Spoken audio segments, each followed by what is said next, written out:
بادشاہ نے اپنے ایک سپاہی کو پانی میں اتارا، مگر پانی بھی ٹھیک تھا، بالکل نارمل، اسی لیے وہ بھی ناکام واپس آ گئے۔ بادشاہ وہاں سے رخصت ہو گیا، مگر اسے کسی پل بھی چین نہیں آ رہا تھا۔ محل میں پہنچ کر بادشاہ نے اپنے وزیر کو طلب کیا اور اسے ساری بات بتا دی۔ وزیر سیانا تھا۔ وزیر نے کہا، بادشاہ سلامت، فکر مت کریں، میں ایک ایسی عورت کو جانتا ہوں جو یہ مسئلہ حل کر سکتی ہے۔ وہ بہت تیز و ترار عورت ہے، وہ اصل حقیقت کا پتہ چلا لے گی۔ آپ آرام کریں، صبح دیکھتے ہیں۔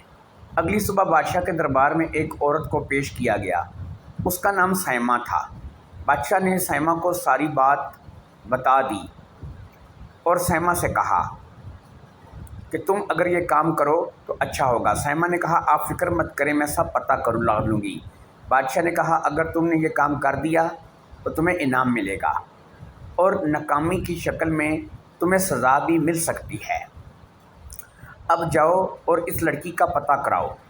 سائمہ نے اجازت لی اور چلی گئی۔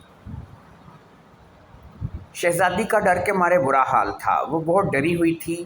اس نے سوچا کہ اس نے باہر جا کر غلطی کی ہے۔ شاہجہان اور فتنہ چور نے منع کیا تھا کہ کچھ بھی ہو جائے وہ باہر نہ نکلے۔ اب اس نے فیصلہ کیا تھا کہ وہ باہر نہیں جائے گی۔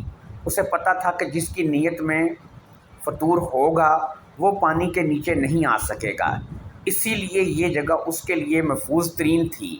اب وہ کنویں کے بالکل نیچے والے کمرے میں تھی تاکہ جب بھی شاہجہان اور فتنہ چور واپس آئیں اس کو پتہ لگ جائے اور وہ ان دونوں کے لیے منقا دے کر اندر ان کو بلا سکے۔ سائمہ بہت مکار خاتون تھی۔ اس کی مکاری پورے علاقے میں مشہور تھی۔ وہ اپنی مکاری سے بہت سارے فریب کرتی تھی۔ یہی وجہ تھی کہ وزیر نے بادشاہ کے پاس اسے بھیجا تھا۔ بادشاہ کے دربار سے نکل کر وہ اسی کنویں کی طرف چلی آئی تھی۔ کنویں پر آ کر وہ رونے لگی، ساتھ ساتھ وہ بادشاہ کو بھی کوس رہی تھی۔ اس کی آواز میں بہت درد تھا۔ اس کی رونے کی آواز نیچے کنویں کے اندر شہزادی تک جا رہی تھی۔ شہزادی پریشان ہو گئی۔ اسے لگا کہ کوئی بہت تکلیف میں ہے اور رو رہا ہے اور وہ کوئی عورت ہے۔ اس نے سوچا اسے اوپر جا کر اس عورت کی مدد کرنی چاہیے، مگر پھر اسے اس حبیس بادشاہ کا خیال آ گیا۔ وہ بیٹھ گئی۔ اس کی ہمت نہ ہوئی باہر جانے کی، مگر اس نے اس عورت کی آواز پر توجہ دینی شروع کر دی۔ عورت بادشاہ کو ہی کوس رہی تھی۔ جہاں تک وہ سمجھ پائی، اس عورت کی بیٹی کو بادشاہ اٹھا کر لے گیا تھا اور اس کی بیٹی کے سوا اور کوئی دنیا میں نہیں تھا۔ وہ اپنی بیٹی کی جدائی میں تھی اور کنویں میں کود کر جان دینے کے لیے آئی تھی۔ اب شہزادی کو اس کی حالت پر رحم آنے لگا اور شہزادی نے کنویں سے باہر نکلنے کا فیصلہ کر لیا۔ شہزادی نے سوچا کہ سارے لوگ برے نہیں ہوتے، جیسے شاہجہان اور فتنہ چور، وہ دونوں کتنے اچھے تھے اور انہوں نے اس سے ساری زندگی کی قید سے نجات دی تھی۔ اب ہمت کر کے اس نے یہ فیصلہ کر لیا کہ وہ اس عورت کی مدد کرے گی اور اسے مرنے نہیں دے گی۔ یہ سوچ کر وہ کنویں کے دروازے پر پہنچی اور جیسے ہی دروازہ کھولا کنویں کا پانی غائب ہو گیا اور وہ کنویں سے سیڑھیوں کے راستے باہر نکل آئی۔ یہ ایک بند کمرہ تھا جس کی کوئی کھڑکی یا روشن دان بھی نہیں تھا، بس ایک دروازہ تھا جو کہ باہر سے بند تھا۔ اس کمرے کے اندر ایک چارپائی پر ایک لڑکی رسیوں سے بندھی ہوئی بے سدھ بے ہوش پڑی تھی۔ وہ کوئی اور نہیں، وہی کنویں والی شہزادی تھی۔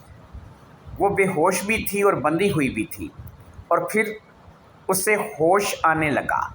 آہستہ آہستہ وہ آنکھیں کھولنے لگی اور پھر کچھ دیر میں ہی شہزادی کو مکمل ہوش آ گیا۔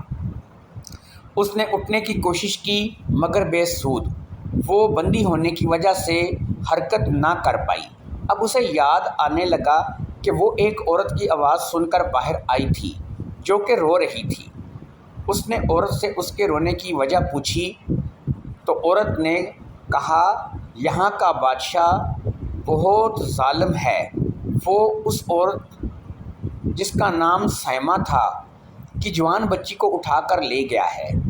وہ عورت کہنے لگی کہ اس نے اپنی بیٹی کے لیے بڑے پیار سے میٹھی روٹی بنائی ہے جو اسے کھانا بھی نصیب نہ ہوئی، اور بادشاہ اسے اٹھا کر لے گیا۔ پھر اس نے حیران ہو کر شہزادی سے پوچھا کہ وہ تو ایک انسان ہے، وہ کنویں میں کیسے آئی اور کنویں میں کیسے رہ رہی ہے، یہ کیا چکر ہے؟ تو شہزادی نے منقے کا سارا راز اسے بتا دیا۔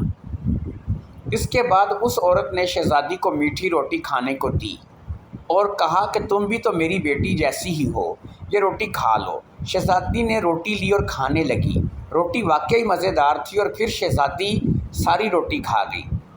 اب وہ عورت رو نہیں رہی تھی، اس کے چہرے پر مسکراہٹ تھی، اور پھر شہزادی بے ہوش ہو گئی۔